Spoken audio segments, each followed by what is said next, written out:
this week's headlines. Central banks continue their shift to more hawkish positions.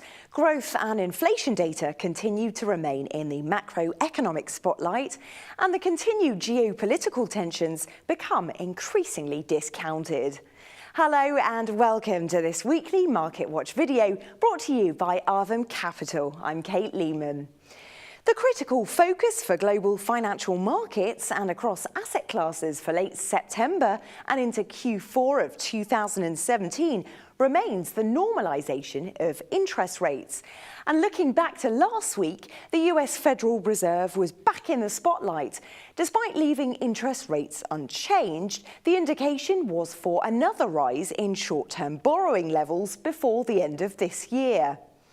With the conclusion of the two-day meeting on Wednesday, the 20th of September, the Federal Open Market Committee stated that it would start trimming its multi-trillion-dollar balance sheet into Q4, unwinding the extra stimulus put in place since the 2007 to 2008 financial crisis.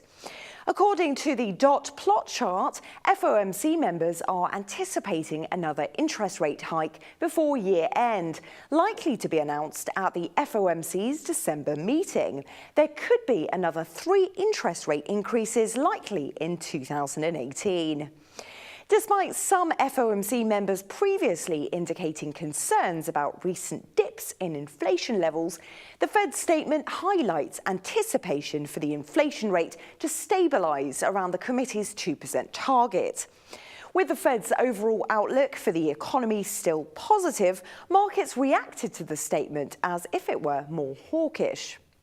Elsewhere in America, the US Treasury market pushed to higher yields this week as the US dollar strengthened.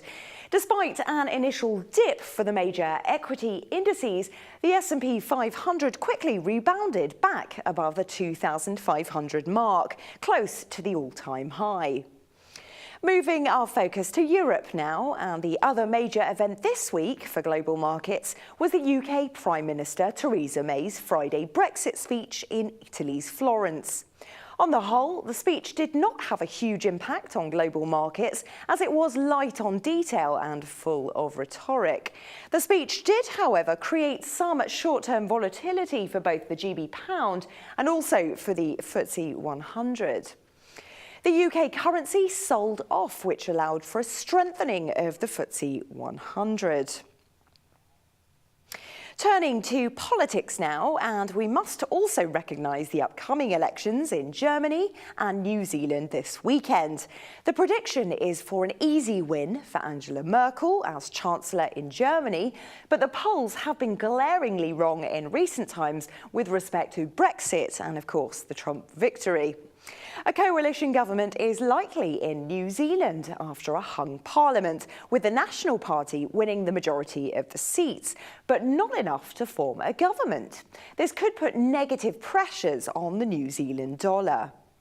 Looking ahead to the final week in September, various events and data are in the spotlight, including the UK inflation report hearings on Tuesday, GDP from the US on Thursday, and Eurozone CPI on Friday. However, the critical news will likely be speeches by the heads of the European, US and the UK central banks. Key speeches over the course of next week sees ECB President Draghi speak on Monday, 25th of September. Janet Yellen, chair of the Fed, makes an address on Tuesday, whilst the Bank of England's Governor, Carney, is due to speak on Friday, the 29th of September.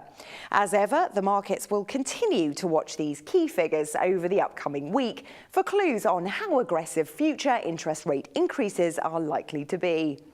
And finally, we turn our focus to ongoing geopolitical tensions. Despite continued rhetoric and saber-rattling by both Trump and Kim Jong-un, global financial markets are increasingly discounting this rhetoric and actions from both sides, with markets largely rejecting any shift towards a more negative outlook.